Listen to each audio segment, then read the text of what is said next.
me do you, I cannot. From the truth, pull me closer. I can't lie. Me do you, I cannot. From the truth, pull me closer.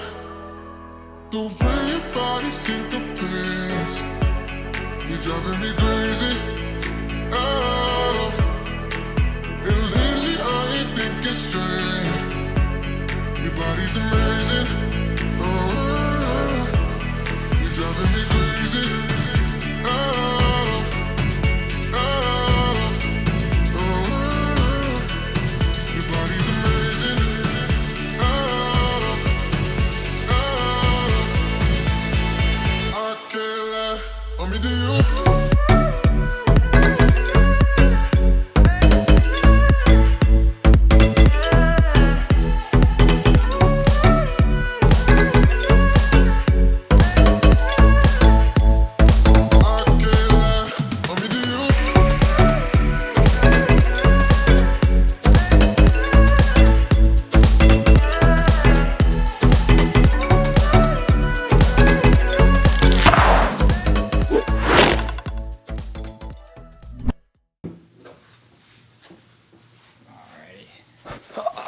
So today I got a call from my buddy Josh over at Adventures Archery here in Tampa. He said, I've got the PSE rep in. He's got a brand new Expedite here in the shop if you want to run by and shoot it. So I shot over there at my lunch break, got a couple of arrows in.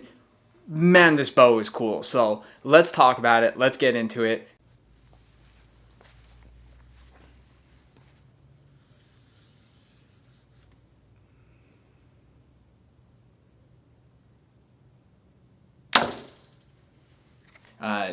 Disclosures, disclaimers, other than the PSE rep I met today, I did meet a couple of the marketing guys for PSE during Total Archery Challenge. I have no affiliation with the company as of right now.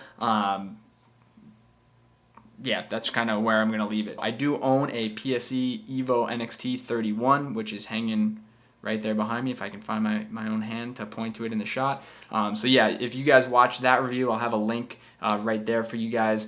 You know that I like that bow a lot. I've been shooting it for the last year. All right, so PSE XPEDITE NXT, let's talk about it. This is the first bow for 2021 that was launched. PSE announced it a couple of weeks ago now. I want to say like 2-3 weeks ago.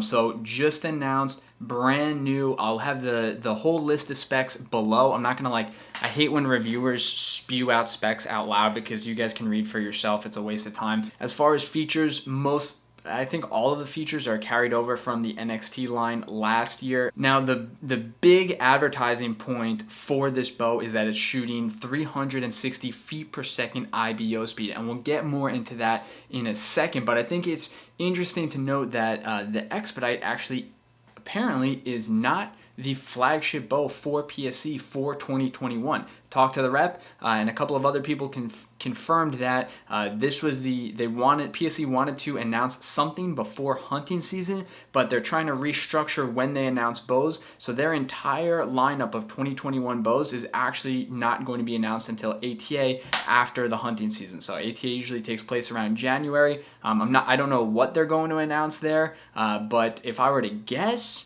total shot in the dark. No one has given me any sort of wink wink or anything like that, but I would guess maybe some new carbon models, maybe an expansion to the NXT line, maybe, I don't know, maybe a new knock-on bow, who knows. But regardless, I thought it was really interesting that they decided to release an update to the NXT line before hunting season, and I do really like that they're going to be announcing their whole lineup come ATA, because it's always pissed me off when that brands in the last couple of years have started, manufacturers have started announcing their flagship bows, their new flagship bows mid-season. It's usually end of October, early November, you're in the stand and you're getting updates on your phone that Hoyt, Matthews, everybody else is releasing their next year's bows, and you have what was the top of the line bow in the stand with you right now. It's just really frustrating. The manufacturers are never able to get bows in people's hands that early anyway. Most manufacturers aren't shipping until around January, February. So I like that PSE is deciding to launch bows either throughout the year and do their big launch at ATA. I hope it's something that the rest of the industry takes note of and follows suit, because the whole mid-hunting season release, all you're doing is alienating the people that just bought your bows and have been supporting your company for the last couple of months. Just makes no sense. But anyway, end rant. Let's get into this bow.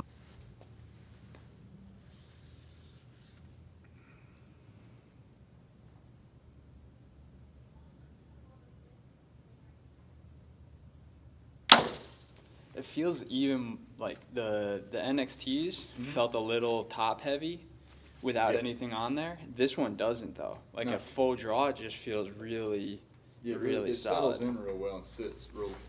It seems like it's easy to point. Because I slapped a sight on there for a guy. He was asking like, because he said his old Expedite didn't aim well. Like it was hard to keep it on the target. Yeah. And it had a bunch of kick when you shot. Like it tried to go to the target. It had a lot of vibration and everything. Yeah. And I think we fixed that issue with this one. No, this one, I mean, it feels like a bow without anything on it. Like there's just that little bit, but it's very dead in the hand.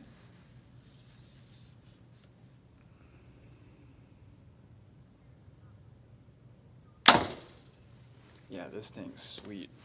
Now keep in mind, I only put about a dozen arrows through this bow in as many minutes, so this is in no way meant to be a comprehensive, long-term review. This is just my initial impressions, shooting the bow, knowing what I know, having owned a NXT 31 for nearly the last year. So just keep that into account as you're listening to me rant on about this. So how did the bow feel to shoot, right? That's what everybody's kind of wondering. They've seen the 360 feet per second. They hear that it's very forgiving, very comfortable. What did it actually feel like to shoot? Even bare bow, no accessories, right? So not the usual stabilizers, rests, sights, all of that kind of added weight to it.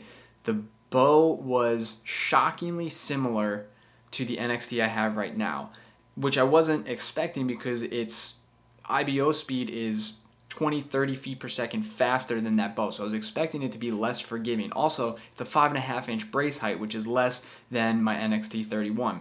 So I was really shocked that pulling back that bow, it felt nearly identical to my NXT 31. Now you'll see in the video, I was purposely drawing back nice and slow to really feel every inch of that draw cycle to kind of absorb all the feedback I could and gain kind of a perspective on it. You'll see that there's a little bit of a hump before I dump into that valley, and which is normal when all of the PSEs are set to that high 90% let off. It just creates a little bit more of a hump before you come into that valley. I'm sure that would get taken out a little bit when you go to 85 or 80% let off. But regardless, there is that slight hump, but very comfortable valley. I didn't feel like the bow was trying to take the string away from me at all. The cams, they still felt like the same Evolve cams that have been on the market the last couple years and that more and more of us have come to know and love and understand. And it really is a phenomenal cam system, and I was really happy to see PSE carry that over again this year because there's nothing wrong with those cams. There's tons of adjustment, tons of usability, very easy to tune, so great system, no complaints there. Felt awesome coming to full draw. Another thing I was really impressed with, and that was an improvement even over my NXT 31, which you guys know I freaking love that bow. The Expedite handles, it balances even better than the bows last year. My one complaint with the PSEs, not my one complaint, but one of the kind of drawbacks to the PSEs is they've traditionally been very top heavy, right? Similar to Matthews and some other bows. They've been a more top-heavy bow. The Expedite didn't feel that way. Even holding the bow at my side, it felt very well balanced. At full draw, it felt phenomenally balanced. I was constantly glancing up at my top cams. I didn't notice that there was any inclination to torque the bow one way or another. It just came to full draw very naturally, identical to how my NXT 31 is. The difference was when I actually fired the bow, it was noticeably quieter, equal to less vibration because it had no accessories on there. So there's a little bit of what I would call residual vibration, so you knew that you fired an arrow. It wasn't completely dead in the hand, which is common with any modern bow, even the most dead in the hand bows like the Matthews. You'll get some residual vibration when you're shooting a bare bow and a whisker biscuit. It's just there. It's just how it is. But I was shocked at how little there was and how quiet the bow was, being that it was shooting even faster than my NXT 31. And that was something I honestly was not expecting, because if you look at the limb design on the Expedite, the limbs aren't parallel. Typically, right, parallel limb designs tend to be quieter, a little bit more forgiving, and less parallel limb designs tend to be a little bit louder, a little bit more violent. Not the case with the Xpedite. The bow just handles really well, feels very stable, very well balanced, even bare bow, and I think that alone makes it an upgrade over last year's NXT. My one question is going to be, how does the shorter brace height perform at range? I'm not, and that's what a lot of people have been asking, I'm not overly concerned, only because of the initial impressions. The bow wasn't canting one way or another. It's very well balanced. There's no reason for me to believe that when I have all of my accessories on there, that the bow wouldn't be able to perform at long distances. So in my mind, this thing is a complete upgrade to last year's NXT model. You've increased the speed, you've made the balance better, and it's a quieter bow.